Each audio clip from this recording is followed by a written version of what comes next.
बिस्मिल्लाहिर्रहमानिर्रहीम। अस्सलाम वालेकुम फ्रेंड्स, आज का हमारा टॉपिक है डिक्लोरान टैबलेट्स। डिक्लोरान टैबलेट्स 50 मिलीग्राम 100 मिलीग्राम की स्ट्रेंथ में अवेलेबल होती हैं और 75 मिलीग्राम इसका इंजेक्शन जो है वो अवेलेबल होता है। ये पेन किलर्स हैं, non steroidal anti inflammatory drugs हैं और एनाल्जेसिक के तौर पर भी इस्तेमाल किया जा सकता है। अगर हम इसके मैकेनिज्म ऑफ एक्शन की बात करें तो ये प्रोस्टाग्लैंडिन सिंथेसिस को इनहिबिट करती हैं। और इसकी अगर हम यूजेज की बात करें तो सबसे मेन यूज़ जो है इसका दर्द के लिए, पेन के लिए इस्तेमाल होता है, बुखार फीवर के लिए, स्वेलिंग के लिए, जल्द जो है हमारी सुर्ख हो जाए उसके लिए, जल्द फूल जाए या फोड़े का दर्द हो तो उसके लिए हम इसको इस्तेमाल कर सकते हैं।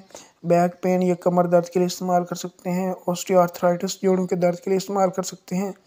रूमेटॉइड आर्थराइटिस, हाथ पाँव का टेढ़ा हो जाना और आर्थराइटिस के लिए हम इसको इस्तेमाल कर सकते हैं। पेप्टिक अल्सर, मैदे के दर्द के लिए इसको इस्तेमाल कर सकते हैं। परी and post synaptic post operative operation के लिए भी हम इसको इस्तेमाल कर सकते हैं।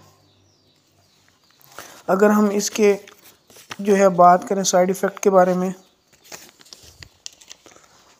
तो डिजीनेस, चक्कर आना, वर्टिगो, चक्कर आना और इसके अलावा जो है ड्रोजीनेस, वनूदगी, nausea, vomiting, anorexia, early eating disorders जो है एनोरेक्सिया कहलाता है। इंसोम्निया, नींद का ठीक ना आना और वेट जो है गेन करना जो है वो इसके साइड इफ़ेक्ट में शामिल है। कंट्राइंडिकेशन, कौन से ऐसे पेशेंट्स हैं जो इस ड्रग को इस्तेमाल नहीं कर सकते? अस्थमा, अस्थमेटिक पेशेंट्स जो हैं, पेप्टिक अल्सर के,